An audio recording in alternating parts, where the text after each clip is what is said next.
കഥയുടെ തുടക്കത്തിൽ ഒരു വാതിലൊക്കെ പൊളിച്ചുകൊണ്ട് വലിയൊരു മോൺസ്റ്റർ ആണെങ്കിൽ എന്തോ ഒരു പെട്ടി എടുത്തുകൊണ്ട് ഓടുകയാണ്. അതിന്റെ പിന്നാലെ തന്നെ നമ്മുടെ ഹീറോ ആയിട്ടുള്ള റോയും അതുപോലെ തന്നെ അവന്റെ പാർട്ട്ണറും അതിനെ പിടിക്കാനായിട്ട് ഓടി വരുന്നുണ്ട്. പക്ഷേ ഈ വലിയ മൃഗമാണെങ്കിൽ വലിയ ബിൽഡിംഗ് ഒക്കെ ചാടി കടന്ന് മുകളിലോട്ട് കയറിപ്പോവാണ്. റോയ്ക്ക് അതിനെ പിടിക്കാനായിട്ട് പറ്റുന്നില്ല. തോക്കെടുത്ത് ഷൂട്ട് ചെയ്യാനായിട്ട് നിൽക്കുമ്പോൾ പെട്ടെന്നൊരു കാർ വന്ന് അവന്റെ മുകളിലൂടെ വന്ന് വീഴാണ്. അങ്ങനെ ആ ഒരു ഭീകരജീവിനെ അവന് പിടിക്കാനായിട്ട് സാധിച്ചില്ല. കട്ട് ചെയ്താൽ 3-4 ദിവസങ്ങൾക്ക് മുമ്പുള്ള കാര്യമാണ് കാണിക്കുന്നത്. ഈ റോയി ആണെങ്കിൽ 3-4 ദിവസം മുമ്പ് അവന്റെ വീട്ടിന്റെ മുറ്റത്താണെങ്കിൽ എന്തോ ഒരു സാധനം കൊണ്ടുവന്ന് കുഴിച്ചിടുന്നുണ്ട്. എന്തോ ഗോൾഡ് ആണ്. എന്നിട്ട് അതിന്റെ മുകളിലൂടെ ഒരു ഓറഞ്ച് ചെടി നട്ടു വയ്ക്കുന്നുണ്ട്. ഇതിനുശേഷം അവൻ പോയി കിടന്ന് ഉറങ്ങും. പിറ്റേ ദിവസം രാവിലെ ആകുമ്പോൾ തന്നെ അവൻ ഉറക്കത്തിൽ നിന്ന് എണീക്കുന്നുണ്ട്. പെട്ടെന്നായിരിക്കും അവന്റെ ഭാര്യ വന്ന് അവനെ പേടിപ്പിക്കുന്നത്. ഭാര്യയും റോയും നല്ല അടുപ്പമാണ് കേട്ടോ, നല്ല കമ്പനിയാണ്. അപ്പൊ അവര് തമ്മിൽ അത്രയധികം സ്നേഹമുണ്ട്. പിന്നെ ഈ റോയ്ക്ക് ഉള്ളിൽ ഒരു കുറ്റബോധമുണ്ട്. അതായത് ഭാര്യയ്ക്ക് വേണ്ടി നല്ല രീതിയിൽ പൈസയൊന്നും സമ്പാദിക്കാനായിട്ട് സാധിക്കുന്നില്ലല്ലോ, അതുകൊണ്ട് തന്നെ നല്ല പൈസക്കാരനാവണം, അങ്ങനെയുള്ള ആഗ്രഹങ്ങളൊക്കെ ഉണ്ട്. അത് ഭാര്യയോട് പറയുമ്പോൾ ഭാര്യ പറയും, എനിക്ക് പൈസയൊന്നും അല്ല വേണ്ട, നിന്നെയാണ് വേണ്ടത്, ഉള്ളതുപോലെ നമുക്ക് ജീവിക്കാന്ന്. എന്തായാലും ഇതും പറഞ്ഞ് ഇവർ രണ്ടുപേരും കൂടെ ഒരുങ്ങിയിട്ട് പുറത്തോട്ടിറങ്ങുകയാണ്. ഭാര്യ ആണെങ്കിൽ നല്ലൊരു റണ്ണറാണ്, എപ്പോഴും ഓടാനായിട്ട് പോകും. അതുപോലെ തന്നെ റോയി ആണെങ്കിൽ പോലീസിലാണ് വർക്ക് ചെയ്യുന്നത്. റോയി ജോലിക്ക് പോകുന്ന നേരത്ത് ഭാര്യ ഓടാനായിട്ട് പോകും. എന്തായാലും റോയി നേരെ പോലീസ് സ്റ്റേഷനിലാണ് ചെല്ലുന്നത്. അവിടെ ചെന്ന് അവന്റെ കാര്യങ്ങളൊക്കെ നോക്കുകയാണ്. അന്നേരം അവനെ കാണാനായിട്ട് അവന്റെ ബഡ്ഡി വരുന്നുണ്ട്. ഈ ബഡ്ഡിയും റോയും ചെറിയൊരു കള്ളത്തരമുണ്ട്. മറ്റൊന്നുമല്ല, ഇന്നലെ രാത്രി കുഴിച്ചിട്ട് ആ ഒരു ഗോൾഡ് ഇല്ലേ, ആ ഗോൾഡ് അവന്മാർ അടിച്ചു മാറ്റിയതാണ്. ബഡ്ഡിയും അതുപോലെ തന്നെ റോയും കൂടെ ആണെങ്കിൽ കുറച്ച് കഞ്ചാവ് കേസുകളെ പിടിക്കാനായിട്ട് പോയി. അപ്പൊ അവന്മാരെ പിടിച്ച സമയത്ത് അവിടെ നിന്ന് കുറച്ച് ഗോൾഡ് കിട്ടി. ആ ഗോൾഡ് അവന്മാർ രണ്ടുപേരും കൂടെ കൊണ്ടുവന്ന് കടത്തി ഒളിപ്പിച്ചു വെച്ചു. ഇപ്പൊ റോയി അത് കൊണ്ടുവന്ന് ഒളിപ്പിച്ചു വെച്ചില്ലേ, അത് ബഡ്ഡി ചോദിക്കും റോയിയോട്, നമുക്കത് വിറ്റ് പൈസ എടുത്താലോ എന്ന്. പക്ഷേ റോയിക്ക് നല്ല കുറ്റബോധമുണ്ട്. ഇനിയിപ്പോ ആ ഗോൾഡ് കൊടുക്കുന്ന സമയത്ത് പോലീസുകാരെല്ലാം പിടിച്ചാൽ അവന്റെ ജോലി നഷ്ടപ്പെട്ടു പോകും. ഭാര്യയുടെ മുമ്പിൽ നാണക്കേട് വരും. അതുമല്ല, ഭാര്യ പറഞ്ഞു വലിയ പൈസയൊന്നും വേണ്ട, ഉള്ളതുപോലെ ജീവിക്കാന്ന്. അതുകൊണ്ട് തന്നെ അവന്റെ മനസ്സ് മാറിയിട്ട് ബഡ്ഡിയോട് ഈ ഒരു കാര്യം പറയാണ്, നമുക്കുള്ളതുപോലെ ജീവിക്കാം, ആ ഗോൾഡ് ഒന്നും നമുക്ക് എടുക്കണ്ട, അത് അർഹതപ്പെട്ടയല്ലാന്ന്. എന്തായാലും ബഡ്ഡി അതിനോട് യോജിക്കുന്നുണ്ട്. ഉള്ളിൽ ചെറിയൊരു വിഷമമുണ്ട്. നല്ല പൈസ ഉണ്ടാക്കാനുള്ള ഒരു കാര്യമാണ് കിട്ടിയത്. പക്ഷേ റോയ് ഇങ്ങനെ പറഞ്ഞില്ലേ, അതുകൊണ്ട് തന്നെ ബഡ്ഡിയും വലിയ പൈസയൊന്നും വേണ്ടാന്ന് വെക്കാണ്. അന്നേരമായിരിക്കും ഇവർക്ക് വലിയൊരു കേസ് വരുന്നത്. അതായത് കുറെ ആൾക്കാർ കുറെ അധികം മയക്കുമരുന്ന് കടത്തുന്നെന്ന് പറഞ്ഞ് ഇൻഫർമേഷൻ കിട്ടിയിട്ടുണ്ട്. അപ്പൊ അതിനായിട്ട് എല്ലാരും കൂടെ ഇറങ്ങിപ്പോവാണ്. ബഡ്ഡിയും അതുപോലെ തന്നെ റോയും കൂടെ ഒരു കാറിലാണ് പോകുന്നത്. പോകുന്ന സമയത്ത് റോയ് ബഡ്ഡിയുടെ കയ്യിൽ ഒരു സാധനം ശ്രദ്ധിക്കുന്നുണ്ട്. എന്തോ ലക്കിന് വേണ്ടി കെട്ടിയിട്ടേക്കുന്നതാണെന്നാണ് ബഡ്ഡി പറയുന്നത്. എന്തോ ഒരു കുഞ്ഞു ബ്രേസ്ലെറ്റ് പോലെ, അത് കെട്ടിയിട്ടാൽ ഭാഗ്യം വരും, അതുപോലെ തന്നെ ഭാഗ്യക്കേടൊന്നും സംഭവിക്കത്തില്ല, അങ്ങനെയാണ് ബഡ്ഡി പറയുന്നത്. റോയും ഇത് വിശ്വസിക്കുന്നുണ്ട്. എന്തായാലും രണ്ടുപേരും കൂടെ ആ ഒരു സ്ഥലത്തെത്താണ്. തോക്കൊക്കെ എടുത്തിട്ട് അവിടെയുള്ള ബിൽഡിങ്ങിനുള്ളിലോട്ട് പതിയെ കയറി ചെല്ലുന്നുണ്ട്. അതിനുള്ളിലാണ് ഈ മയക്കുമരുന്ന് കടത്തുന്ന ആൾക്കാരൊക്കെ ഉള്ളത്. അങ്ങനെ ഓരോ പോലീസുകാർ അകത്തോട്ട് കയറിയിട്ട് അകത്തുള്ള ഓരോ മനുഷ്യരായിട്ട് ഷൂട്ട് ചെയ്ത് കൊല്ലുകയാണ്. ഇവരെല്ലാം കുറ്റവാളികളാണല്ലോ, മയക്കുമരുന്ന് കടത്തുന്ന ആൾക്കാരല്ലേ, അതുകൊണ്ട് തന്നെ ഒന്നിനെയും വെറുതെ വിടുന്നില്ല, എല്ലാത്തിനെയും ഷൂട്ട് ചെയ്യുന്നുണ്ട്. തിരിച്ചും കിട്ടുന്നുണ്ട്. കുറെ അധികം പോലീസുകാർ മരണപ്പെടുന്നുണ്ട്. കുറെ ആൾക്കാർക്ക് ദേഹത്തെല്ലാം പരിക്ക് പറ്റുന്നുണ്ട്. ഇതേ നേരം തന്നെ നമ്മുടെ റോയി ആണെങ്കിൽ ഒരു കുറ്റവാളി മുകളിലോട്ട് കയറി പോകുന്നത് കണ്ടിട്ട് സ്റ്റെപ്പ് വഴി പതിയെ പതിയെ മുകളിലോട്ട് കയറി ചെല്ലും. നല്ല പേടിയുണ്ട്, എവിടെന്നെങ്കിലും വെടിയേറ്റാലോ, അതുകൊണ്ട് തന്നെ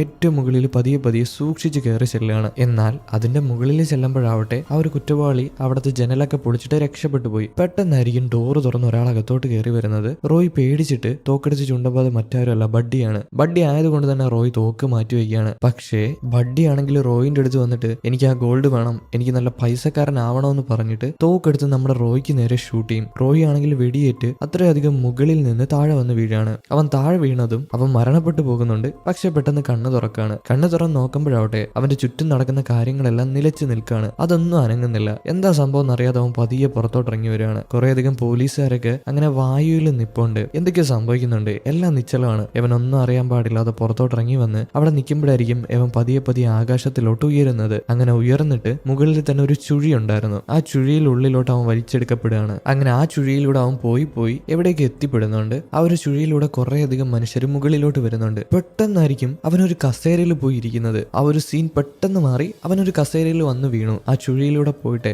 അവൻ മുമ്പിലോട്ട് നോക്കുമ്പോൾ ഒരു പെൺകുട്ടി അവന്റെ മുമ്പിൽ ഇരിപ്പുണ്ട്. ആ പെൺകുട്ടി അവന് കാര്യങ്ങൾ പറഞ്ഞ് മനസ്സിലാക്കി കൊടുക്കും. നമ്മുടെ റോയ് മരണപ്പെട്ടു പോയി. ഇപ്പൊ അവൻ സ്വർഗത്തിലോട്ടും നരകത്തിലോട്ടും പോകുന്നതിന്റെ തൊട്ട് മുമ്പുള്ള ഒരു വിചാരണ ഇല്ലേ, അതായത് അവൻ ഇത്ര കുറ്റങ്ങൾ ചെയ്തിട്ടുണ്ട്, ഇത്ര നല്ല കാര്യങ്ങൾ ചെയ്തിട്ടുണ്ട്, നല്ലവനാണെങ്കിൽ സ്വർഗത്തിൽ വിടാം, അങ്ങനെ വിചാരണ ചെയ്യത്തില്ലേ, അങ്ങനെ ഒരു സ്ഥലത്താണ്. ഇപ്പൊ ഇവന് വേണമെങ്കിൽ സ്വർഗത്തിൽ പോയാൽ മതി. ഇവന് വേറൊരു ഡിമാൻഡ് കൂടെ വെക്കുന്നുണ്ട്. അതായത് ഇവൻ ഒന്നും കൂടെ പോലീസുകാരനായിട്ട് വർക്ക് ചെയ്യാം. പക്ഷെ സാധാരണ പോലീസുകാരനല്ല, ഭൂമിയിൽ കുറെ അധികം പ്രേതങ്ങൾ അലഞ്ഞു തിരിഞ്ഞ് നടപ്പുണ്ട്. മരിച്ചിട്ടും പരലോകത്തോട്ട് വരാൻ മനസ്സ് കാണിക്കാത്ത കുറെ അധികം മോൺസ്റ്റേഴ്സ് നമ്മൾ ആദ്യം കണ്ടില്ലേ, അതുപോലത്തുള്ള മോൺസ്റ്റേഴ്സ്. അപ്പൊ അതിനെല്ലാം പിടിച്ച് തിരിച്ചിവിടെ കൊണ്ടുവരുന്ന ഒരു പണി ചെയ്യാമോ എന്ന് നമ്മുടെ റോയിയോട് ചോദിക്കുകയാണ്. റോയ്ക്ക് എന്തായാലും സ്വർഗത്തിൽ പോകാനായിട്ട് വലിയ താല്പര്യമില്ല. ഭൂമിയിൽ പോകുവാണെങ്കിൽ ഭാര്യയെ കാണാനായിട്ട് പറ്റും. അതുകൊണ്ട് തന്നെ റോയ് സമ്മതിക്കുകയാണ്. അങ്ങനെ ആ ഒരു പെൺകുട്ടിയുടെ പിന്നാലെ അവൻ ചെല്ലും. റോയ്ക്ക് നല്ല പേടിയുണ്ട്, ഇത് വിശ്വസിക്കണോ വേണ്ടേ എന്നൊന്നും അവൻ അറിയത്തില്ല. പക്ഷേ അവളെ വിശ്വസിച്ചിട്ട് അവളുടെ പിന്നാലെ ചെല്ലുകയാണ്. ഒരു സ്ഥലത്ത് ചെല്ലുമ്പോൾ താഴെ വലിയൊരു കുഴിയാണ്. പക്ഷെ അതിലൂടെ ആ ഒരു പെൺകുട്ടി നടന്നു പോകുന്നുണ്ട്. റോയ് ആദ്യം പേടിച്ച് നിൽക്കുമെങ്കിലും അവളുടെ പിന്നാലെ വീണ്ടും നടന്നു പോവാണ്. അതുവഴി താഴോട്ടൊന്നും പോകത്തില്ല കേട്ടോ. അങ്ങനെ പോകുന്ന വഴിക്ക് തന്നെ വലിയൊരു ജയിൽ അവിടെ ഉണ്ട്. ആ ജയിലിനകത്ത് പലതരത്തിലുള്ള മോൺസ്റ്റേഴ്സിനെ പിടിച്ച് കൂട്ടിയിട്ടിട്ടുണ്ട്. അപ്പൊ അതൊക്കെ കണ്ടവർ രണ്ടുപേരും കൂടെ നടന്ന് വേറൊരു സ്ഥലത്ത് ചെല്ലുന്നുണ്ട്. അവിടെയാണ് ഈ പോലീസ് ഡിപ്പാർട്ട്മെന്റ് ഒക്കെ ഉള്ളത്, അതായത് മോൺസ്റ്റേഴ്സിനെ പിടിക്കുന്ന പോലീസുകാരുള്ളത്. അവിടെ ചെല്ലുമ്പോൾ കുറെ ആൾക്കാർ പണിയെടുക്കുന്നുണ്ട്.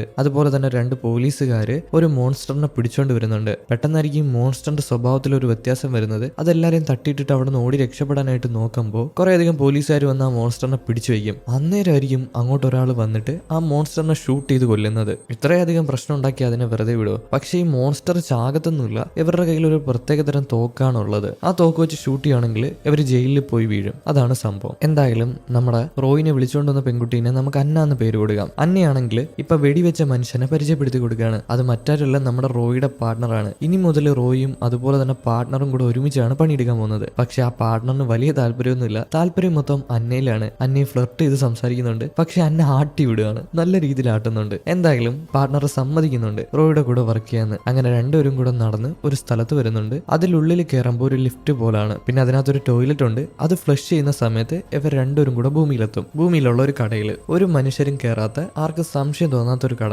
ആ ഒരു കടയിലാണ് ഇവർ രണ്ടുപേരും എത്തിപ്പെടുന്നത്. അവിടാണ് ഇവരുടെ പോർട്ടൽ ഉള്ളത്. അതായത് പരലോകത്തോട്ടും അതുപോലെ തന്നെ ഭൂമിയിലോട്ടുള്ള വാതിലാണ് അവിടെ. അവിടെ സാധാരണ മനുഷ്യരൊന്നും കയറത്തില്ല. അതുകൊണ്ടാണ് അവർ ആ ഒരു സ്ഥലം സെലക്ട് ചെയ്തിരിക്കുന്നത്. എന്തായാലും ആ ഒരു സ്ഥലത്ത് നിന്ന് അവർ രണ്ടുപേരും കൂടെ പുറത്തിറങ്ങുന്നുണ്ട്. പുറത്തൊരു കാറ് കിടപ്പുണ്ട്, ഒരു സ്വർണ്ണക്കാറ്. ആ സ്വർണ്ണക്കാറിൽ കയറിയിട്ട് രണ്ടുപേരും കൂടെ നമ്മുടെ റോയിയുടെ ശവം അടക്കുന്ന സ്ഥലത്ത് ചെല്ലും. അവിടെ എല്ലാരും നല്ല വിഷമപ്പെട്ട് നിൽക്കുകയാണ്. റോയി അടക്കുന്ന സ്ഥലത്ത് തന്നെ അവന്റെ ഭാര്യയുണ്ട്. ഭാര്യക്ക് നല്ല വിഷമത്തിലാണ്. എന്നാൽ അവിടെ തന്നെ അവന്റെ കൂട്ടുകാരനില്ലേ, ബഡ്ഡി കൂട്ടുകാരൻ, അവൻ നിപ്പുണ്ട്. പക്ഷേ ആർക്കും അറിയത്തില്ല ബഡ്ഡിയാണ് നമ്മുടെ റോയിനെ കൊന്നേന്ന്. ബഡ്ഡി നല്ല വിഷമം അഭിനയിച്ചാണ് നിൽക്കുന്നത്. അതുപോലെ തന്നെ റോയിയുടെ ഭാര്യയോട് നല്ല രീതിയിൽ മിണ്ടുന്നൊക്കെയുണ്ട്. ഇതൊന്നും റോയ്ക്ക് കണ്ട് ഒട്ടും ഇഷ്ടപ്പെടുന്നില്ല. എത്രയും പെട്ടെന്ന് തന്നെ റോയ് മുകളിൽ നിന്ന് താഴോട്ട് ഓടി ചെല്ലുകയാണ്. എന്നിട്ട് ഭാര്യനെ വിളിക്കും. പക്ഷെ ഭാര്യയ്ക്ക് നമ്മുടെ റോയിനെ മനസ്സിലാവുന്നില്ല. കുറെ അധികം പോലീസുകാർ വന്ന് റോയിനെ പിടിച്ചു നിർത്തുകയാണ്. ഭാര്യയുടെ അടുത്ത് പോകാനായിട്ട് സമ്മതിക്കുന്നില്ല. എന്തായാലും ഭാര്യയും അതുപോലെ തന്നെ ബഡ്ഡിയും കൂടെ ഒരു കാറിൽ കയറി പോവാണ്. റോയ്ക്ക് എന്താണെന്ന് മനസ്സിലാവുന്നില്ല. ഭാര്യയ്ക്കും അതുപോലെ തന്നെ ചുറ്റുമുള്ള ആൾക്കാർക്കും നമ്മുടെ റോയിനെ മനസ്സിലായില്ല. റോയി ആകെ വിഷമിച്ച് തിരിച്ച് പാർട്ണറിന്റെ അടുത്ത് വരികയാണ്. പാർട്ണറിനോട് എന്താ സംഭവം എന്ന് ചോദിക്കുമ്പോൾ റോയിയുടെ ID കാണിച്ചു കൊടുക്കും. ഇത് നമ്മുടെ റോയി ആണെങ്കിലും പുറത്തു നിന്ന് ഒരാൾക്ക് കാണുമ്പോൾ റോയി ആയിട്ട് തോന്നത്തില്ല. പകരം ഒരു മുത്തശ്ശനായിട്ടേ തോന്നത്തുള്ളൂ, ഒരു ചൈനക്കാരൻ മുത്തശ്ശൻ. അതുകൊണ്ടാണ് കൂടെ നിന്ന് ആൾക്കാർക്കൊന്നും റോയിനെ മനസ്സിലാവാഞ്ഞ്. അതുപോലെ തന്നെ പാർട്ണറിനും പാർട്ണറിന്റെ രൂപമല്ല, പകരം ഒരു പെൺകുട്ടിയുടെ രൂപമാണ്. റോയ്ക്ക് ആ ഒരു ID എടുത്ത് കാണിച്ചു കൊടുക്കുന്നുണ്ട്. പക്ഷെ റോയ്ക്കും പാർട്ണറിനും തമ്മിൽ കാണാനായിട്ട് പറ്റത്തില്ല.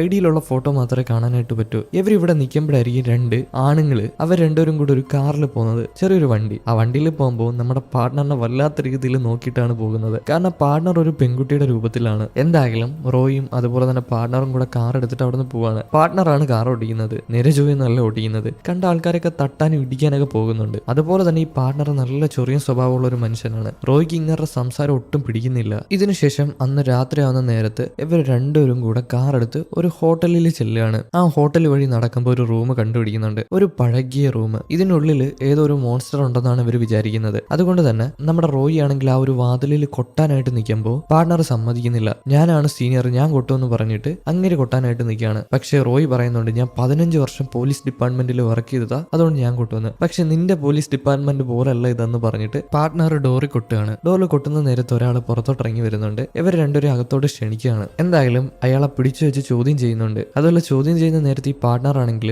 ഒരു ബിരിയാണി വാങ്ങിച്ചുകൊണ്ട് വന്നിട്ട് അയാളുടെ മുമ്പിൽ ഇരുന്ന് തിന്നുന്നുണ്ട്. ഈ ബിരിയാണിയുടെ മണം അടിക്കുമ്പോഴാണെങ്കിൽ ഓപ്പോസിറ്റ് ഇരിക്കുന്ന ആൾക്ക് എന്തോ പോലെ ആവുന്നുണ്ട്, എന്തോ വയ്യാത്തതുപോലെ. അതുപോലെ തന്നെ നമ്മുടെ റോയ് നിന്നിട്ട് ഓരോ പലഹാരങ്ങളുടെ പേര് പറയുന്നുണ്ട്. നമ്മുടെ ഇന്ത്യൻ ഫുഡ്സ് ഇല്ലേ, അത് കണക്കത്തെ കുറെ പലഹാരങ്ങൾ പറയുന്നുണ്ട്, ജിലേബി, ലഡു, അങ്ങനെ കുറെ എണ്ണം. അങ്ങനെ ഇതെല്ലാം കൂടെ കേൾക്കുമ്പോഴും അതുപോലെ തന്നെ ബിരിയാണിയുടെ മണം കൂടെ അടിക്കുമ്പോൾ ആ ഒരു മനുഷ്യന്റെ തനി രൂപം പുറത്തു വരികയാണ്. അത് മനുഷ്യനല്ല, ഒരു മോൺസ്റ്റർ ആണ്. ഈ മോൺസ്റ്റേഴ്സിന് ചില മണങ്ങൾ പറ്റത്തില്ല. ബിരിയാണിയുടെ മണം, സോപ്പ് പൊടിയുടെ മണം, അങ്ങനെ കുറച്ച് മണങ്ങൾ. ആ മണം കുറെ നേരം അടിച്ചുകൊണ്ടാണ് ആ മോൺസ്റ്ററിന്റെ തനി രൂപം പുറത്തു വന്നത്. ആ രൂപം വന്നത് ഈ മോൺസ്റ്റർ ആണെങ്കിൽ തൊട്ടടുത്ത് തന്നെ ഒരു ഫ്രിഡ്ജ് ഉണ്ടായിരുന്നു. ആ ഫ്രിഡ്ജ് തുറന്നിട്ട് അതിനകത്തൊരു പാൽക്കുപ്പി ഉണ്ട്. ആ കുപ്പി എടുത്തിട്ട് അതിനുള്ളിൽ കുറെ സ്വർണ്ണം ഉണ്ടായിരുന്നു. ആ സ്വർണ്ണം എല്ലാം കൂടെ എടുത്ത് വിഴുങ്ങാനായിട്ട് തുടങ്ങാണ്. അത് വിഴുങ്ങിയിട്ട് ആ ഒരു ബിൽഡിംഗ് ചാടിയിട്ട് അത് താഴെ ചെന്ന് വീഴും, ചത്ത പോലെ താഴെ ചെന്ന് വീഴും. ഇത് കണ്ട് റോയി അന്തം വിട്ട് നിൽക്കുകയാണ്. ഇത്രയും വലിയ ബിൽഡിങ്ങിന്റെ മുകളിൽ നിന്ന് ഇനി റോയി എങ്ങനെ താഴോട്ടിറങ്ങുമെന്ന് പറഞ്ഞ് നിൽക്കുമ്പോഴായിരിക്കും അങ്ങോട്ട് പാർട്ണർ വരുന്നത്. പാർട്ണർ വന്നിട്ട് റോയി താഴെ തള്ളിയിടും. അങ്ങനെ പാർട്ണർ റോയും കൂടെ താഴെ ചെന്ന് മറിഞ്ഞു വീഴാണ്. ഇവർ രണ്ടുപേരും മുഴുവനും ആദ്യമേ മരിച്ചുപോയ മനുഷ്യരല്ലേ, അതുകൊണ്ട് ഇനി മരിക്കാനൊന്നുമില്ല.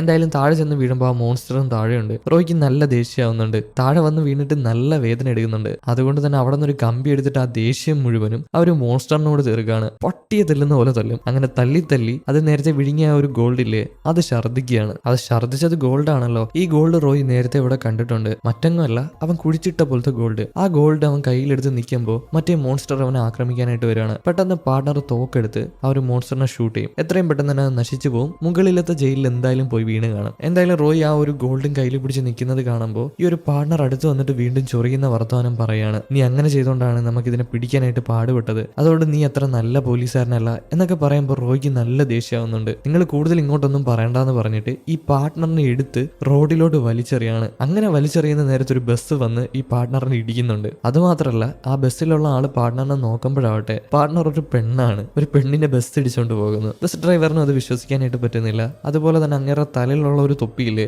അത് അങ്ങേരുടെ ഏറ്റവും ഇഷ്ടപ്പെട്ട ഒരു തൊപ്പിയായിരുന്നു. ആ തൊപ്പിയും പറന്നു പോയിട്ടുണ്ട്. ഇതിനുശേഷം ഇവർ രണ്ടുപേരും കൂടെ ഇവരുടെ പരലോകത്തുള്ള ഓഫീസിൽ വരുന്നുണ്ട്. അവിടെ വന്നിട്ട് ഇവർ കളക്ട് ചെയ്ത് ആ ഒരു മോൺസ്റ്റർ തുപ്പിക്കളഞ്ഞ് കുറെ ഗോൾഡ് ഇല്ലേ, അത് കൊണ്ടുവന്ന് ഇവർക്ക് സൂക്ഷിച്ചു വെക്കണം. അങ്ങനെ സൂക്ഷിച്ചു വെക്കുന്ന നേരത്തെ നമ്മുടെ റോയ്ക്കാണെങ്കിൽ ഒരു ഡൗട്ട് ഉണ്ട്. അതായത് ഈ മോൺസ്റ്റർ എന്തിനാണ് ഇവരെ കണ്ടപ്പോൾ ഈ ഗോൾഡ് എടുത്തുകൊണ്ട് ഓടിയത്? ഈ ഗോൾഡിന്റെ പിന്നിൽ എന്തെങ്കിലും ഉണ്ടോ എന്ന് റോയ്ക്ക് അറിയാൻ പാടില്ല. എന്തൊക്കെയോ സംശയം തോന്നുകയാണ്. ഇത് പാർട്ണറിനോട് പറയുമ്പോൾ പാർട്ണർ പറയുന്നത് മോൺസ്റ്റർക്ക് അങ്ങനെയാണ്, അവർ ഗോൾഡൊക്കെ എടുത്തുകൊണ്ട് ഓടും, അതുകൊണ്ട് സംശയിക്കാനൊന്നും ഇല്ല എന്ന്. എന്നാൽ റോയ് ഉറപ്പിച്ച് പറയുന്നുണ്ട് ഇതിന്റെ പിന്നിൽ എന്തുകൊണ്ട്, ഇത് നമുക്ക് അന്വേഷിക്കണമെന്ന്. പാർട്ണർ ആദ്യം ഒന്നും സമ്മതിച്ചില്ലെങ്കിലും അവസാനം സമ്മതിക്കുകയാണ്, നമുക്കിത് അന്വേഷിക്കാന്ന് പറയാണ്. ഇതിനുശേഷം ഈ ഒരു കേസിനെ പറ്റി അന്വേഷിക്കാനായിട്ട് നമ്മുടെ റോയും അതുപോലെ തന്നെ പാർട്ണറും കൂടെ ഭൂമിയിൽ ഒരു സ്റ്റേഡിയത്തിൽ വരുന്നുണ്ട്. ആ സ്റ്റേഡിയത്തിൽ തന്നെ ജോലി ചെയ്യുന്ന ഒരു മോൺസ്റ്റർ ഉണ്ട്. പണ്ട് വലിയ ഒരു മോൺസ്റ്റർ ആയിരുന്നെങ്കിലും ഇപ്പൊ പാവമായിട്ട് ജീവിക്കുന്ന ഒരു മോൺസ്റ്റർ ആണ്. അപ്പൊ അയാളെ വന്ന് കാണുകയാണ്. അയാളോട് ചോദിക്കും ആ ഒരു ഗോൾഡ് കാണിച്ചിട്ട്, ഈ ഗോൾഡ് എടുത്തോണ്ട് മോൺസ്റ്റർ എന്തിനാ ഓടിയെന്ന്. ഇയാൾ ആദ്യമൊന്നും പറയാനായിട്ട് കൂട്ടാകത്തില്ല. അവസാനം വരട്ടുമ്പോഴാണെങ്കിൽ ഇയാൾ പറയും മറ്റൊന്നുമല്ല,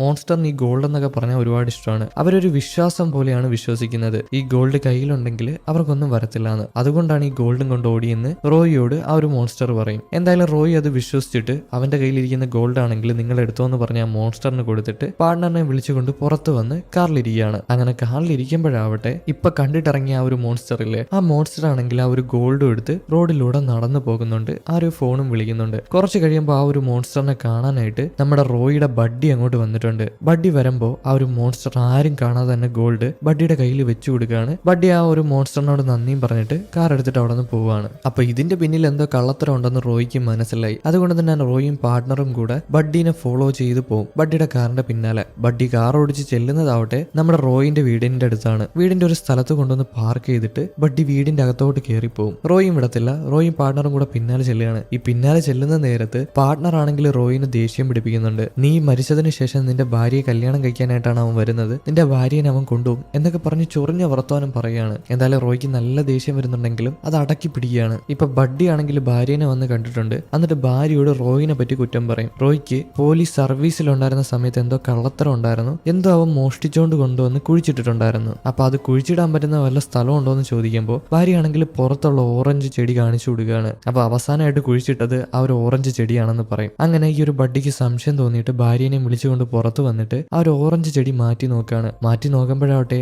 അതിന്റെ അടിയിൽ സ്വർണ്ണമുണ്ട്. ഇത് കാണുന്ന ഭാര്യയ്ക്ക് റോയിയെ സംശയമാവും. റോയി എന്തോ കള്ളത്തരം ചെയ്തിട്ടാണ് പോലീസ് സർവീസിലുള്ള സമയത്ത് ആ ഒരു ഗോൾഡ് ഒപ്പിച്ചെന്നാണ് ഭാര്യ വിചാരിക്കുന്നത്. ഭാര്യയെ തിരുത്താനൊന്നും ബഡ്ഡി പോകുന്നില്ല. ഭാര്യയെ വിഷമിച്ച് അകത്തോട്ട് കയറി പോകുന്ന സമയത്ത് ബഡ്ഡിയും അകത്തോട്ട് കയറി പോവാണ്. ഇതെല്ലാം കണ്ടുകൊണ്ട് റോയിയും അതുപോലെ തന്നെ പാർട്ണറും പുറത്ത് നിൽപ്പുണ്ട്. റോയ്ക്ക് ഭാര്യയെ സംശയിച്ചത് കണ്ടപ്പോൾ ഒരുപാട് സങ്കടമായി. റോയ് ആ സങ്കടത്തിൽ നിൽക്കുമ്പോഴായിരിക്കും പാർട്ണർ റോയി ആയിട്ട് വഴക്കിടുന്നത്. നീ ഈ ഗോൾഡ് എല്ലാം ഒളിപ്പിച്ചു വെച്ചിട്ട് എന്റെ അടുത്ത് എന്താ പറയാഞ്ഞത്, ഇത് തെറ്റല്ലേ എന്ന് ചോദിക്കുമ്പോൾ റോയ് പറയും ഞാനും ബഡ്ഡിയും കൂടെ കുറച്ച് കഞ്ചാവ് കേസുകളെ പിടിക്കാനായിട്ട് പോയി, അപ്പൊ അവിടെ നിന്ന് കിട്ടിയതാണ് ഗോൾഡ്, നമ്മളിത് മോശമായിട്ട് ഉപയോഗിച്ചൊന്നുമില്ല, ഇപ്പൊ ബഡ്ഡി എന്തോ ചെയ്യാൻ പോവാന്ന് പറയുമ്പോൾ പാർട്ണർ ഒന്ന് തണുക്കാണ്, കൂടുതൽ ദേഷ്യപ്പെടുന്നില്ല. എന്നാൽ പാർട്ണർ വെറുതെ വിടത്തില്ല. ഓരോ ചൊറിയുന്ന വർത്തമാനങ്ങൾ പറയുന്നുണ്ട്. നീ മരിച്ചതാണ് നല്ലത്, നിന്റെ ഭാര്യ രക്ഷപ്പെട്ടു എന്നൊക്കെ പറയുമ്പോൾ റോയ്ക്ക് നല്ല ദേഷ്യമാവുന്നുണ്ട്. പാർട്ണറിനെ പല തവണയായിട്ട് എടുത്തിട്ട് ഇടിക്കുകയാണ്, ഇടിച്ച് മയക്കുന്നുണ്ട്. ഈ നേരമാണെങ്കിൽ ബഡ്ഡി ആ ഒരു ഗോൾഡ് എടുത്തുകൊണ്ട് വന്ന ഒരു പെട്ടിക്കകത്ത് വെച്ചിട്ട് കാർ എടുത്തിട്ട് അവിടെ നിന്ന് പോവാണ്. റോയും അതുപോലെ തന്നെ പാർട്ണറും വെറുതെ വിടത്തില്ല. ബഡ്ഡിയുടെ പിന്നാലെ ഫോളോ ചെയ്ത് ചെല്ലും. അങ്ങനെ ചെല്ലുന്നതാവട്ടെ ഒരു എയർപോർട്ടിലാണ്. ബഡ്ഡിയുടെ പിന്നാലെ തന്നെ പോകുന്നുണ്ട്.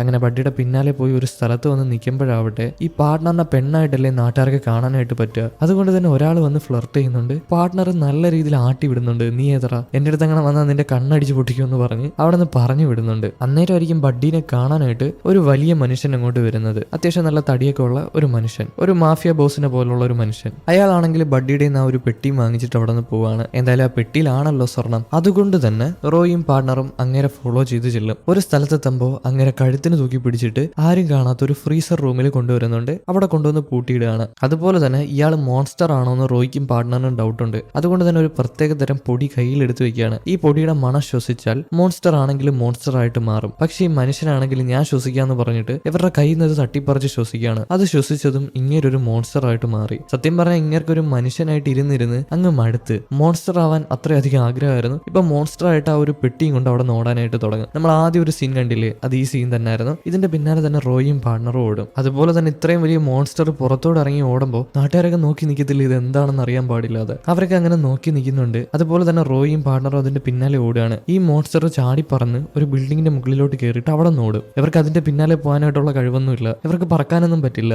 എന്തായാലും ഇത് നോക്കി ഒരു ട്രക്ക് ഡ്രൈവർ വണ്ടി ഓടിച്ച് വേറൊരു ട്രക്കിനെ കൊണ്ടുവന്ന് ഇടിക്കുന്നുണ്ട്. അങ്ങനെ ഒരു ആക്സിഡന്റ് നടക്കുകയാണ്. വേറെ കുറെ കാറുകളും കൊണ്ടുവച്ച് ഇടിച്ച് വലിയൊരു ആക്സിഡന്റ് തന്നെ നടക്കുന്നുണ്ട്. അങ്ങനെ ഒരു ആക്സിഡന്റ് നടന്നിട്ട് വേഗതയിൽ വന്നൊരു കാറാണെങ്കിൽ ഇടിച്ചു മറിഞ്ഞ് നമ്മുടെ റോയുടെ മുകളിലൂടെ പോയി തന്നെ വീഴുന്നുണ്ട്. പക്ഷെ റോയ് മരണപ്പെടുത്തൊന്നുമില്ല, അത് ആലോചിക്കണം. റോയ് പതിയെ എണീറ്റ് വരികയാണ്. ചുറ്റും കുറെ ആൾക്കാരൊക്കെ കൂടുന്നുണ്ട്. ഇവര് നോക്കുമ്പോൾ ഒരു അപ്പാപ്പന്റെ മുകളിലൂടെ കാറ് വന്ന് വീണിട്ട് അപ്പാപ്പന് കുഴപ്പമൊന്നുമില്ല. അതുമല്ല അപ്പാപ്പന്റെ കയ്യിലാണെങ്കിൽ ഒരു പഴമുണ്ട്. അത് നാട്ടുകാർക്ക് കാണുമ്പോൾ മാത്രമേ ഉള്ളൂ പഴമായിട്ട് തോന്നുന്നത്. നമുക്കത് തോക്ക് തന്നെ കേട്ടോ. എന്തായാലും അപ്പാപ്പൻ അതായത് റോയ് ആണെങ്കിൽ ആ ഒരു തോക്ക് എടുത്തിട്ട് അവിടെ നോടാനായിട്ട് തുടങ്ങും. ഇപ്പം നമ്മുടെ പാർട്ണർ അവിടെ പോയെന്ന് നിങ്ങൾക്ക് ഡൗട്ട് കാണും. പാർട്ണർ ആണെങ്കിൽ ഒരു ഷൂട്ട് ചെയ്യുന്ന ഒരു റോപ്പുള്ള ഗണ്ണുണ്ട്. അത് മറ്റേ ആ ഒരു മോൺസ്റ്ററിന്റെ ബാക്കിൽ തന്നെ ഷൂട്ട് ചെയ്ത് വെച്ചിട്ടുണ്ട്. എന്നിട്ട് അതിന്റെ പിന്നാലെ എങ്ങനെ പൊയ്ക്കൊണ്ടിരിക്കുകയാണ്. ആ ഒരു മോൺസ്റ്റർ ഓടുന്ന സമയത്ത് വെയിറ്റ് താങ്ങാൻ വയ്യാതെ ഇങ്ങേരെയും വലിച്ചെടുത്തുകൊണ്ട് പോകുന്നുണ്ട്. അവസാനം ഏതോ ഒരു ബിൽഡിങ്ങിന്റെ മുകളിൽ വന്ന് അങ്ങനെ ചവിട്ടി നിൽക്കുകയാണ് ആ ഒരു മോൺസ്റ്ററിനെ വിടാതെ. എന്തായാലും ആ മോൺസ്റ്റർ അവിടുത്തെ ചില്ലൊക്കെ ചവിട്ടി പൊളിച്ചിട്ട് ഒരു ബിൽഡിങ്ങിന്റെ അകത്ത് കയറുകയാണ്. പിന്നാലെ തന്നെ നമ്മുടെ പാർട്ണറും ചെന്ന് വീഴും. പുറത്തുനിന്നുള്ള ആൾക്കാർ നോക്കുമ്പോൾ പാർട്ണറിനെ പെണ്ണായിട്ടല്ലേ കാണുന്നത്. അതുകൊണ്ട് തന്നെ അവിടെ തന്നെ കുറച്ച് ആൾക്കാരുണ്ട്. അവര് നമ്മുടെ പാർട്ണറിനെ വായി നോക്കാണ്. പക്ഷെ പാർട്ണർ ഇതൊന്നും മൈൻഡ് ചെയ്യാതെ തോക്കെടുത്ത് വീണ്ടും ആ ഒരു മോൺസ്റ്ററിനെ ഷൂട്ട് ചെയ്യാണ്. മോൺസ്റ്റർ പക്ഷേ അവിടെ ഒരു ലിഫ്റ്റ് ഉണ്ടായിരുന്നു. ആ ലിഫ്റ്റും പൊളിച്ച് താഴോട്ട് പൊയ്ക്കൊണ്ടിരിക്കുകയാണ്.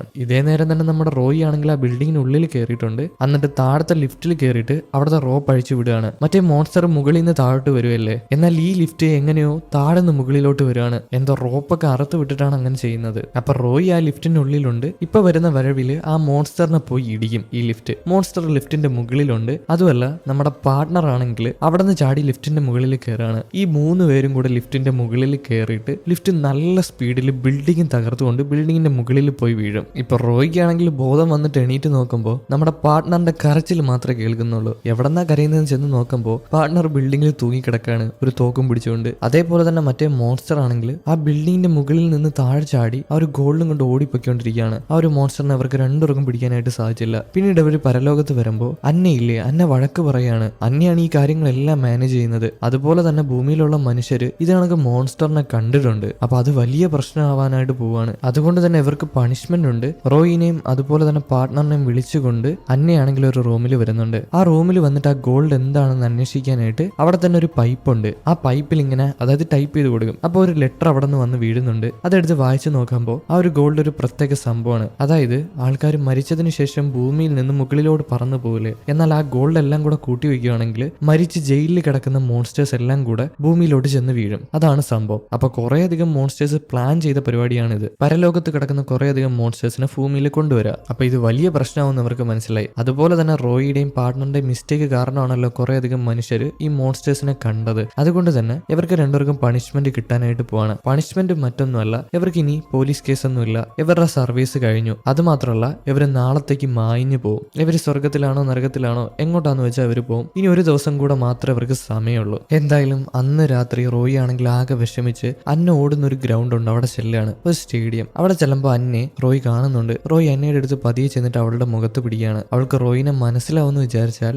ഇല്ല. പക്ഷെ അവൾക്ക് ഉള്ളിൽ എന്തോ ഒരു തോന്നൽ തോന്നുന്നുണ്ട്. റോയിയെ പോലെയാണ് ഈ ഒരു മുത്തപ്പൻ സംസാരിക്കുന്നത്. പക്ഷെ ഇത് റോയി ആണെന്ന് അവൾ എങ്ങനെ വിശ്വസിക്കും? അവളാണെങ്കിൽ ആകെ പേടിച്ചിട്ട് അവിടെ നിന്ന് ഓടി മാറിപ്പോവാണ്. റോയി ആകെ വിഷമിച്ച് അവിടെ നിൽക്കുമ്പോഴാവട്ടെ ഇതെല്ലാം കണ്ടുകൊണ്ട് പാർട്ണർ അങ്ങോട്ട് വരുന്നുണ്ട്. പാർട്ണർ വീണ്ടും ചൊറിയുന്ന സംസാരിക്കുകയാണ്. അതൊരു പെണ്ണല്ലേ, അവൾക്ക് വേറെ ജീവിതമുണ്ട്, നീ എന്തിനാ ശല്യം ചെയ്യുന്നത്, നിനക്ക് പറഞ്ഞിട്ടുള്ളതല്ല എന്നൊക്കെ പറയുമ്പോൾ റോയിക്ക് നല്ല ദേഷ്യമാവുന്നുണ്ട്. അതുകൊണ്ട് തന്നെ പാർട്ണറിന് ഒരുപാട് ചീത്ത പറയാണ്. നിങ്ങൾക്ക് സ്നേഹം എന്താണെന്ന് അറിയത്തില്ല, ഇമോഷൻ എന്താണെന്ന് അറിയത്തില്ല, അതുകൊണ്ട് തന്നെ ഇതൊന്നും സംസാരിക്കണ്ടെന്ന് പറഞ്ഞ് റോയി പോകുമ്പോൾ ഇങ്ങേർക്ക് ഒരുപാട് വിഷമായി. അങ്ങനെ റോയിയും അതുപോലെ തന്നെ പാർട്ണറും കൂടെ ഒരു കടൽ തീരത്ത് വന്നിരുന്ന് പാട്ട് പാടും. രണ്ടുപേർക്കും ഉള്ളിൽ നല്ല വിഷമമുണ്ട്. പക്ഷേ അവിടെ വെച്ച് അവരൊരു തീരുമാനം എടുക്കുന്നുണ്ട്. ഇതിന്റെ പിന്നിലുള്ള ബഡ്ഡിനെയും അതുപോലെ തന്നെ ബാക്കിയുള്ള ആൾക്കാരും വെറുതെ വിടാനായിട്ട് പാടില്ല. ഇങ്ങനെ ഇരിക്കുകയാണെങ്കിൽ ഈ ഭൂമി നശിക്കത്തേ ഉള്ളൂ. അതുകൊണ്ട് തന്നെ ഇതിനെതിരെ പോരാടാന്ന് രണ്ടുപേരും കൂടെ തീരുമാനിക്കുകയാണ്. ഇതേ നേരം തന്നെ ബഡ്ഡിനെ കാണിക്കുകയാണെങ്കിൽ ബഡ്ഡി നമ്മള് സ്റ്റേഡിയത്തിൽ ഒരു മോൺസ്റ്ററിനെ കണ്ടില്ലേ, പാവം മനുഷ്യനായിട്ട് ജീവിക്കുന്ന ഒരു മോൺസ്റ്റർ, അയാളെ വന്ന് കണ്ടിട്ട് എന്തോ ഒരു സാധനം അയാളുടെ കയ്യിൽ കൊടുക്കുന്നുണ്ട്. ഇത് വെച്ച് അവന്മാർ എന്തോ ചെയ്യാനായിട്ട് പോവാണ്. പക്ഷെ എന്താണെന്ന് അറിയത്തില്ല. അതുമല്ല യവന്മാരുടെ ഈ സംസാരത്തിൽ നമുക്ക് മനസ്സിലാവുന്നുണ്ട് ഈ ഒരു ബഡ്ഡി സാധാരണ ഒരു മനുഷ്യനല്ല, ഒരു മോൺസ്റ്റർ ആണ്. ഏകദേശം 3000 വർഷമായിട്ട് അവർ എന്തിനു വേണ്ടി കാത്തിരിക്കുന്നുണ്ട്. പക്ഷെ അതെന്താണെന്ന് അറിയത്തില്ല. ചിലപ്പോ പരലോകത്തുള്ള എല്ലാ മോൺസ്റ്റേഴ്സിനെയും താഴോട്ട് കൊണ്ടുവരാനായിട്ടുള്ള പ്ലാൻ ആയിരിക്കും ഇവർ 3000 വർഷമായിട്ട് കാത്തിരിക്കുന്നത്. നമുക്കത് മുമ്പോട്ട് പോകുമ്പോൾ മനസ്സിലാക്കാം. പിറ്റേ ദിവസം ആകുമ്പോൾ ഭാര്യയാണെങ്കിൽ ബഡ്ഡീനെ വിളിക്കുന്നുണ്ട്. എന്നിട്ട് കഴിഞ്ഞ ദിവസം നടന്ന കാര്യങ്ങളൊക്കെ പറയുന്നുണ്ട്. ഇത് കണക്ക് അന്ന് മരണത്തിന് വെച്ചൊരു മുത്തപ്പനെ കണ്ടില്ലേ, ഒരു ചൈനീസ് മുത്തപ്പൻ, അയാൾ ഇന്നലെ വന്ന് എന്നെ കണ്ടു, എന്നിട്ട് ഞാനാണ് റോയി എന്നൊക്കെ പറഞ്ഞെന്ന് പറയുമ്പോൾ ബഡ്ഡി ആണെങ്കിൽ ഭാര്യനോട് പറയും, നിനക്ക് റോയിനെ ഒരുപാട് ഇഷ്ടമായിരുന്നു, അതുകൊണ്ടാണ് അങ്ങനെ തോന്നിയെന്ന് പറയുമ്പോൾ ഭാര്യ സമ്മതിച്ചു കൊടുക്കുന്നില്ല. എന്തായാലും വെയിറ്റ് ചെയ്യും, ഞാൻ അങ്ങോട്ട് വരാമെന്ന് പറഞ്ഞ് നിൽക്കുമ്പോഴാവട്ടെ വീടിന്റെ പുറത്ത്, അതായത് ഈ ബഡ്ഡിയുടെ വീടിന്റെ പുറത്ത് നമ്മുടെ പാർട്ണർ റോയും കൂടെ വന്നിട്ടുണ്ട്. ഈ പാർട്ണറിന് റോയ്ക്ക് നല്ല ഡൗട്ട് ഉണ്ട് ബഡ്ഡി ഇനി വല്ല മോൺസ്റ്റർ ആണോന്ന്. പക്ഷെ ബഡ്ഡിയുടെ അടുത്ത് വന്നാൽ മോൺസ്റ്റർ ആണോന്ന് അറിയാനായിട്ട് പാടില്ല. അതുമല്ല അവൻ എല്ലാ ഫുഡും കഴിയും. ബഡ്ഡിയുടെ കൂടെ 15 വർഷമായിട്ട് ജോലി ചെയ്തതല്ലേ, അതുകൊണ്ട് തന്നെ റോയ്ക്ക് ബഡ്ഡിനെ നന്നായിട്ട് അറിയാം. ബിരിയാണി എന്ന് വെച്ച് കഴിച്ചാല് ബഡ്ഡി മോൺസ്റ്റർ ആവത്തില്ല. അപ്പൊ ഈ പാർട്ണർ ഒരു കാര്യം പറയുന്നുണ്ട്, അതായത് എന്തെങ്കിലും ഒരു മന്ത്രമായിട്ടുള്ള സംഭവം ദേഹത്ത് കെട്ടുമ്പോൾ അങ്ങനെ മോൺസ്റ്റർ ആവത്തില്ല. ഉദാഹരണത്തിൽ പറയുകയാണെങ്കിൽ ഒരു ബ്രേസ്ലെറ്റ്, മാല, അങ്ങനെയുള്ള സാധനങ്ങളൊക്കെ കയ്യിൽ കെട്ടുവാണെങ്കിൽ, അതായത് മന്ത്രവാദം ചെയ്ത മാലയോ ബ്രേസ്ലെറ്റോ, അപ്പോഴായിരിക്കും നമ്മുടെ റോയ്ക്ക് ഒരു കാര്യം മനസ്സിലാവുന്നത്. അന്ന് കേസിന് പോയപ്പോൾ നമ്മുടെ ബഡ്ഡിയുടെ കയ്യിൽ ഒരു ബ്രേസ്ലെറ്റ് ഇല്ലായിരുന്നോ, ആ ബ്രേസ്ലെറ്റ് ആയിരിക്കാൻ കാര്യം. എന്തായാലും അവർ രണ്ടുപേരും കൂടെ വീടിന്റെ പരിസരത്ത് എത്തിപ്പെടുകയാണ്. പക്ഷെ റോയി ആണെങ്കിൽ വീടിന്റെ പിന്നിൽ ഒളിച്ചു നിൽക്കുന്ന നേരത്ത് പാർട്ണർ ആണെങ്കിൽ ഡോറിൽ കൊട്ടും. ബഡ്ഡി വന്ന് ഡോറ് തുറക്കും. എന്തായാലും ബഡ്ഡി നോക്കുമ്പോൾ പാർട്ണർ ആണെങ്കിൽ ഒരു പെണ്ണാണ്. ഈ പെണ്ണിനെ കണ്ട് മയങ്ങിയിട്ട് ബഡ്ഡി പെണ്ണിനെ അകത്തോട്ട് വിളിക്കും, അതായത് പാർട്ണറിന്റെ അകത്തോട്ട് വിളിക്കും. ഇതേ നേരം റോയി ആണെങ്കിൽ ആരും അറിയാതെ വീടിന്റെ പിന്നാലെ വഴി കയറും, അതായത് അടുക്കള വാതിൽ വഴി കയറിയിട്ട് അവിടെ പരതാണ് ഈ സ്വർണ്ണം എല്ലാം അവ എവിടെയാണ് ഒളിപ്പിച്ചു വെച്ചേക്കുന്നത്, വേറെ എന്തെങ്കിലും കള്ളത്തരം ഉണ്ടോന്ന്. അതേ നേരം തന്നെ പാർട്ണർ ബഡ്ഡിനെയും കൊണ്ട് അടുക്കള ഭാഗത്ത് വന്നിട്ടുണ്ട്. പെട്ടെന്ന് തന്നെ റോയി തോക്കെടുത്ത് ബഡ്ഡിക്ക് നേരെ ചൂണ്ടാണ്. ബഡ്ഡിക്ക് എപ്പോഴും മനസ്സിലായി ഇത് റോയി ആണെന്നുള്ള കാര്യം. എന്തായാലും ബഡ്ഡി പെട്ടു, അവൻ കൈയും പൊക്കി അങ്ങനെ നിൽക്കുകയാണ്. ഇനി ഇവിടെ നിന്ന് രക്ഷപ്പെട്ടു പോകാനായിട്ട് പറ്റത്തില്ല. അതുകൊണ്ട് തന്നെ റോയി പറയും അവന്റെ കയ്യിലുള്ള ബ്രേസ്ലെറ്റ് അഴിക്കാനായിട്ട്. ബഡ്ഡിയും കയ്യിലുള്ള ബ്രേസ്ലെറ്റ് അഴിക്കുന്ന നേരത്ത് അവൻ മോൺസ്റ്റർ ആണ്. അവൻ മോൺസ്റ്റർ ആയതുകൊണ്ട് തന്നെ ആ വീടെല്ലാം തകർന്നു പോവാണ്. ചില മോൺസ്റ്റേഴ്സ് ഒരു സ്ഥലത്ത് വന്നാൽ ആ ഒരു സ്ഥലം മൊത്തം ഭാഗ്യക്കേട് കാരണം നശിച്ചു പോകും. അതുകൊണ്ട് തന്നെ ആ ഒരു സ്ഥലവും നശിച്ചു പോയിട്ടുണ്ട്. ബഡ്ഡിയുടെ വീടും നശിച്ചു പോയിട്ടുണ്ട്. അപ്പൊ ബഡ്ഡി ഒരു മോൺസ്റ്റർ ആണെന്ന് അവർക്ക് മനസ്സിലായി. ബഡ്ഡിനെ അറസ്റ്റ് ചെയ്യുന്നുണ്ട്. അതുപോലെ തന്നെ പാർട്ണർ അവിടെ നിന്ന് ഒരു സ്വർണം കണ്ടെത്തുന്നുണ്ട്, വലിയൊരു സ്വർണ്ണ കുരിശ് പോലത്തെ സംഭവം. ബഡ്ഡിനെയും അതുപോലെ തന്നെ ആ ഒരു സ്വർണ്ണ കുരിശ് എടുത്തിട്ട് അവർ രണ്ടുപേരും കൂടെ അവരുടെ കാറിൽ വന്ന് കയറുന്നുണ്ട്. എന്നിട്ട് അവർ രണ്ടുപേരും കൂടെ അല്ല 3 പേരും കൂടെ കാർ എടുത്തിട്ട് അവിടെ നിന്ന് പോവാണ്. അങ്ങനെ അവർ 3 പേരും കൂടെ പരലോകത്ത് എത്തിപ്പെടുന്നുണ്ട്. അതുപോലെ തന്നെ ബഡ്ഡിയുടെ കയ്യിൽ നിന്ന് വേറെ കുറച്ച് സാധനങ്ങളും കിട്ടുന്നുണ്ട്. ബഡ്ഡി നേരത്തെ ഒരു മോൺസ്റ്ററിന് കൊടുത്തില്ലായിരുന്നോ എന്തോ ഒരു റൗണ്ട് സാധനം, അതേപോലത്തെ വേറൊരു സാധനം അവർക്ക് കിട്ടുന്നുണ്ട്. പാർട്ണർ റോയും കൂടെ ആ ഒരു സാധനം എടുത്തിട്ട് സ്റ്റോർ റൂമിൽ കൊടുക്കുകയാണ് സൂക്ഷിച്ചു വെക്കാനായിട്ട്. എന്നാൽ സ്റ്റോർ റൂമിലുള്ള ആൾക്കാർ ഈ ഒരു സാധനം എടുത്തൊരു പെട്ടിക്കകത്ത് ഇടുന്നുണ്ട്. ആ പെട്ടിയിൽ തന്നെ ഇതിന്റെ ബാക്കി പീസായിട്ടുള്ള ആ ഒരു റൗണ്ട് സാധനമുണ്ട്. ഇത് രണ്ടും കൂടെ ഒരു സാധനമായിരുന്നു, എന്നാൽ പൊട്ടി മാറിപ്പോയതാണ്. അതിട്ടതും ഇത് രണ്ടും കൂടെ ആകാശത്ത് ഉയർന്നിട്ട് ഇതിങ്ങനെ കറങ്ങാനായിട്ട് തുടങ്ങും. എന്തായാലും ബഡ്ഡിയും കുറെ അധികം മോൺസ്റ്റേഴ്സും ഒരു ബെഞ്ചിലിരിപ്പുണ്ട്. ഇവരെന്തോ പ്ലാൻ ചെയ്തിട്ടാണ് വന്നിരിക്കുന്നത്. പെട്ടെന്നായിരിക്കും നേരത്തെ കറങ്ങിയ ആ ഒരു സാധനം ഇല്ലേ, അത് ഒത്തുചേർന്നിട്ട് ഒരു ഫ്രീക്വൻസി പുറപ്പെടുവിപ്പിക്കുന്നത്. ഈ ഫ്രീക്വൻസി കേട്ടതും ആ ഓഫീസിലുള്ള എല്ലാ ആൾക്കാരും അനങ്ങാതെ നിൽക്കുകയാണ്. എന്നാൽ ഈ മോൺസ്റ്റേഴ്സിന് മാത്രം ബാധിക്കത്തില്ല, കാരണം അവർക്ക് നേരെ ചൊവ്വേ ചെവി കേൾക്കത്തില്ല, ചില ഫ്രീക്വൻസികൾ കേൾക്കത്തില്ല. അതുകൊണ്ട് തന്നെ അവർ ബാധിക്കാതെ അവിടെ നോടി രക്ഷപ്പെട്ടുകൊണ്ടിരിക്കുകയാണ്. ലിഫ്റ്റിൽ വന്ന് കയറുന്നുണ്ട്. എന്നാൽ മറ്റേ കറങ്ങിക്കൊണ്ടിരിക്കുന്ന സാധനം കറങ്ങി തീരാറായി. കുറെ നേരമൊന്നും അതിന് പിടിച്ചു നിൽക്കാനായിട്ട് സാധിക്കത്തില്ല. ഇതേ നേരം പാർട്ണർ ആണെങ്കിൽ തോക്കൊക്കെ എടുത്ത് റെഡി ആയിട്ട് നിൽക്കുകയാണ്. എന്തായാലും പതിയെ ചെയ്യാൻ പറ്റുമെങ്കിലും അവസാനം തോക്ക് വെച്ച് ഷൂട്ട് ചെയ്യുന്ന നേരത്ത് ആ കറങ്ങിക്കൊണ്ടിരുന്ന സാധനം വെടിയേറ്റിട്ട് താഴെ വീഴാണ്. പെട്ടെന്നായിരിക്കും എല്ലാം പഴയതുപോലെ ആവുന്നത്. എല്ലാം സ്പീഡി നടക്കുന്നുണ്ട്. പെട്ടെന്ന് തന്നെ റോയ് തോക്കെടുത്തിട്ട് ആ ഒരു മോൺസ്റ്റേഴ്സിന് നേരെ ഷൂട്ട് ചെയ്യാണ്. കൂടെ തന്നെ ബഡ്ഡിയുണ്ട്. എന്നാൽ ഇവർക്കൊന്നും ഏൽക്കുന്നില്ല. ഇവർ ആ ലിഫ്റ്റിൽ കയറി താഴെ ചെല്ലുന്നുണ്ട്. പിന്നാലെ തന്നെ നമ്മുടെ റോയും പാർട്ണറും എല്ലാവരും ആ ലിഫ്റ്റിൽ കയറുന്നുണ്ട്. വേറെ കുറെ പോലീസുകാരും ഉണ്ട്. എല്ലാവരും കൂടെ ഞെക്കി എങ്ങനെയോ ഭൂമിയിൽ എത്തിപ്പെടുകയാണ്. അവിടെ വരുമ്പോൾ എല്ലാ മോൺസ്റ്റേഴ്സും ഉണ്ട്. ഈ മോൺസ്റ്റേഴ്സ് നമ്മുടെ പോലീസുകാരുടെ നേരെ ഷൂട്ട് ചെയ്യാണ്. പക്ഷെ പോലീസുകാർ വിടത്തില്ല. അതായത് നമ്മുടെ റോയും അതുപോലെ തന്നെ പാർട്ണറുമാണ് തിരിച്ച് നല്ല രീതിക്ക് ഷൂട്ട് ചെയ്തിട്ട് എല്ലാ മോൺസ്റ്റേഴ്സിനെയും കൊന്നുകളയാണ്. കൊന്നുകളയാൻ മീൻസ് ഇതെല്ലാം പരലോകത്ത് പോയിട്ട് ജയിലിൽ കിടക്കും ഷൂട്ട് ചെയ്യുമ്പോൾ.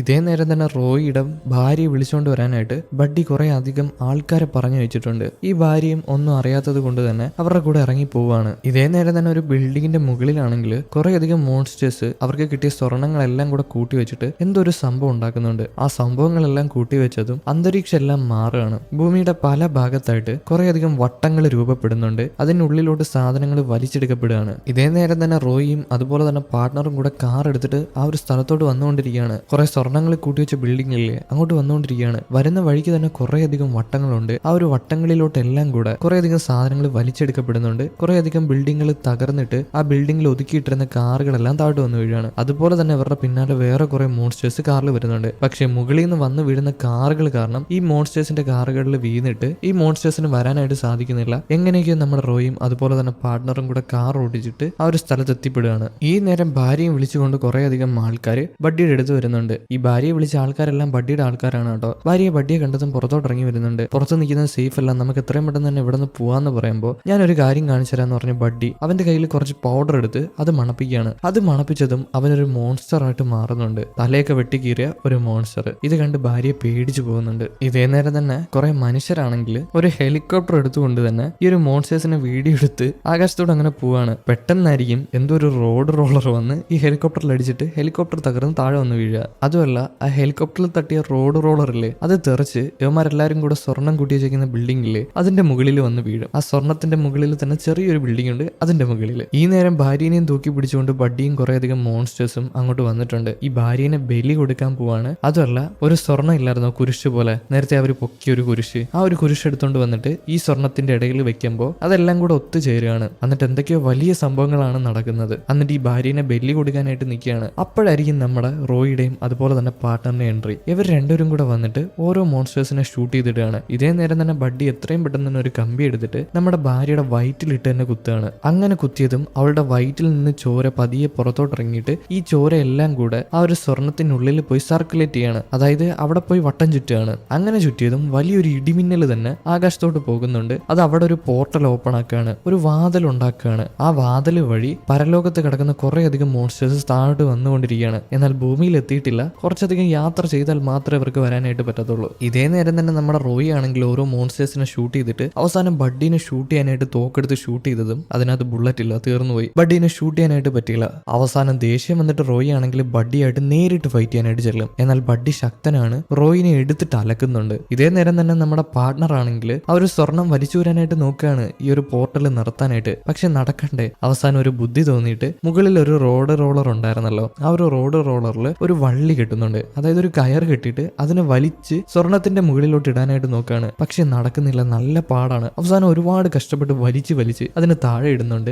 ഈ ഒരു സാധനം വന്ന് വീണതും ആ ഒരു സ്വർണ്ണം എല്ലാം കൂടെ പൊളിഞ്ഞു പോവാണ്. പെട്ടെന്നായിരിക്കും ആ ഒരു വാതില് അടയുന്നത്. അങ്ങനെ അടഞ്ഞ എന്താ, താഴോട്ട് വന്നുകൊണ്ടിരുന്ന എല്ലാ മോൺസ്റ്റേഴ്സും വീണ്ടും തിരിച്ചു കയറി പോവുകയാണ്. കഷ്ടം തന്നെയല്ലേ. അടുത്തെത്തിയതായിരുന്നു, പക്ഷേ ഭൂമിയിലെത്താനായിട്ട് പറ്റിയില്ല. എന്തായാലും ഇതെല്ലാം കൂടെ ആയപ്പോ അന്തരീക്ഷം എല്ലാം മാറുകയാണ്. വീണ്ടും വെളിച്ചം വരികയാണ്. ഇതെല്ലാം കണ്ട് അന്തം വിട്ട് ബഡ്ഡി അങ്ങനെ നിൽക്കുമ്പോഴായിരിക്കും നമ്മുടെ റോയ് തോക്കെടുത്ത് ബഡ്ഡിക്ക് നേരെ ഷൂട്ട് ചെയ്യുന്നത്. അവിടെ വെച്ച് തന്നെ ബഡ്ഡി ഇല്ലാതായി പോകുന്നുണ്ട്. അതായത് പരലോകത്തുള്ള ജയിലിൽ എത്തിപ്പെടും. ഇതേ നേരം തന്നെ ഭാര്യ താഴെ കിടപ്പുണ്ട്. റോയ് ആണെങ്കിൽ പതിയെ ഭാര്യയുടെ അടുത്ത് ചെല്ലുന്നുണ്ട്. ഭാര്യയ്ക്ക് റോയെ കാണുമ്പോൾ മനസ്സിലാവുന്നുണ്ട് സമയമെല്ലാം അങ്ങനെ നിശ്ചലമായിട്ട് നിൽക്കുന്നുണ്ട്, ഒന്നും അനങ്ങുന്നില്ല. റോയ് പതിയെ ഭാര്യയുടെ അടുത്ത് ചെല്ലുമ്പോൾ ഭാര്യയ്ക്ക് റോയെ മനസ്സിലാവുന്നുണ്ട്. റോയ്ക്ക് ഉമ്മ കൊടുക്കുകയാണ്. അതുപോലെ തന്നെ ഭാര്യയ്ക്ക് റോയിയുടെ കൂടെ വരണമെന്ന് പറയുമ്പോൾ എന്തായാലും ഭാര്യയ്ക്ക് വരാനായിട്ട് പറ്റത്തില്ല. ഇനിയിപ്പോ ഭാര്യ മരിച്ചോന്നും അറിയാൻ പാടില്ല. ഇതെല്ലാം കണ്ടുകൊണ്ട്, അതായത് റോയിയുടെയും ഭാര്യയുടെയും സ്നേഹപ്രകടനം കണ്ടുകൊണ്ട് നേരത്തെ റോഡ് റോളർ വലിച്ചിട്ടതിന്റെ ക്ഷീണത്തില് നമ്മുടെ പാർട്ട്ണർ അവിടെ കിടക്കുന്നുണ്ട്. പെട്ടെന്ന് തന്നെ സീൻ മാറുകയാണ്. നമ്മുടെ ഭാര്യ ഹോസ്പിറ്റലിൽ കണ്ണ് തുറന്നിട്ടുണ്ട്. അവൾ മരണപ്പെട്ടിട്ടില്ല. അവൾ ഒരു ഡോക്ടർ വന്ന് നോക്കിയിട്ട് പുറത്തോട്ടിറങ്ങിപ്പോവും. ആ ഡോക്ടർ പുറത്തോട്ടിറങ്ങി വരുമ്പോൾ അത് മറ്റാരുമല്ല, നമ്മുടെ അന്ന തന്നെയാണ്. അതേപോലെ തന്നെ റോയ് പുറത്ത് കാത്തു നിൽപ്പുണ്ട്. റോയ് ഇപ്പോൾ ഒരു മുത്തപ്പനാണല്ലോ, ആർക്കും മനസ്സിലാവത്തില്ല. റോയ് അവസാനമായിട്ട് ഭാര്യനെ ഒന്ന് നോക്കിയിട്ട് പാർട്ട്ണറിനെയും അതുപോലെ തന്നെ അന്നയുടെയും പിന്നാലെ ചെല്ലും. ഇവർ മൂന്നുപേരും കൂടെ പുറത്തോട്ടിറങ്ങി വരുമ്പോൾ അന്നയാണെങ്കിൽ നമ്മുടെ പാർട്ട്ണറിന് ഒരു തൊപ്പി എടുത്തു കൊടുക്കുന്നുണ്ട്. അന്ന് കളഞ്ഞു പോയില്ലേ ഒരു തൊപ്പി, ആ തൊപ്പി തന്നെ. അതുപോലെ തന്നെ അന്നയ്ക്ക് പാർട്ട്ണറിനോട് ചെറിയ ഇഷ്ടമൊക്കെ തോന്നി തുടങ്ങിയിട്ടുണ്ട്. കുറെ വർഷമായിട്ട് ഇവരിങ്ങനെ പിന്നാലെ നടക്കുന്നതല്ലേ. അതുപോലെ തന്നെ ഇവരുടെ ശിക്ഷ മുകളിലുള്ള ആൾക്കാർ മാറ്റി വെച്ചിട്ടുണ്ട്. ഇവർക്കിനി ശിക്ഷയില്ല. ഈ മുകളിലുള്ള ആൾക്കാരെന്ന് പറയുമ്പോൾ ദൈവമായിരിക്കും കേട്ടോ, അല്ലെങ്കിൽ വേറെ ആരെങ്കിലും ആയിരിക്കും, എനിക്കറിയില്ല. അത് ഇതിനകത്ത് പറയുന്നില്ല. ദൈവമായിരിക്കും. അല്ലെങ്കിൽ ദൈവത്തിന് ഇതെല്ലാം കൂടെ മാനേജ് ചെയ്യാൻ പറ്റാതെ വേറെ ആർക്കെങ്കിലും ഏൽപ്പിച്ചിട്ടുണ്ടെങ്കിലോ, വല്ല മാനേജറോ സിഇഒയോ അങ്ങനെ വല്ലോ. എന്തായാലും റോയും അതുപോലെ തന്നെ പാർട്ട്ണറും കൂടെ ഇനി ഒരു 19 വർഷം സർവീസിൽ കാണും. പക്ഷേ റോയ് ഇപ്പം 3ാമത്തെ തവണയാണ് 50ാമത്തെ വർഷമായിട്ട് നീട്ടുന്നത്. അതുകൊണ്ട് തന്നെ ഇവർക്ക് സർവീസ് തീരത്തില്ല. കാരണം ഇവർ അത്രയും കഴിവുള്ള 2 പോലീസ് ഓഫീസേഴ്സ് ആണ്. എന്തായാലും അന്ന ആ ഒരു തൊപ്പി കൊടുത്തിട്ട് അവിടെ നിന്ന് മാറിപ്പോവാണ്. അതുപോലെ തന്നെ നമ്മുടെ റോയ്ക്കാണെങ്കിൽ അവനൊരു മുത്തപ്പനായിട്ടിരിക്കുന്ന ഇഷ്ടമല്ലല്ലോ. അതുകൊണ്ട് തന്നെ അവന് പ്രൊമോഷൻ കിട്ടിയപ്പോൾ അവന്റെ രൂപവും മാറിയിട്ടുണ്ട്. പക്ഷെ ഒരു പ്രശ്നം എന്താന്ന് വെച്ചാൽ ഇപ്പൊ അവ ഒരു കൊച്ചുകുട്ടിയാണ്, മുത്തപ്പനല്ല. എന്തായാലും അതും അവന് ഇഷ്ടപ്പെട്ടിട്ടില്ല. നമ്മുടെ റോയും അതുപോലെ തന്നെ പാർട്ട്ണറും കൂടെ അടുത്ത മിഷൻ ഏറ്റെടുക്കാനായിട്ട് പോകുന്നതായിട്ട് കാണിച്ചുകൊണ്ട് ഈ ഒരു മൂവി ഇവിടെ അവസാനിക്കുന്നു. എങ്ങനെ ഉണ്ടായിരുന്നു ഗൈസ്? ഇഷ്ടപ്പെട്ടോ? ഇഷ്ടപ്പെട്ടിട്ടുണ്ടെങ്കിൽ നിങ്ങൾ ലൈക്ക് ചെയ്യൂ. അതുപോലെ അതുപോലെ തന്നെ നിങ്ങളുടെ അഭിപ്രായങ്ങൾ കമന്റിൽ പറയുക. അപ്പോൾ അടുത്തൊരു വീഡിയോ ആയിട്ട് കാണും വരെ ഓക്കെ ബൈ.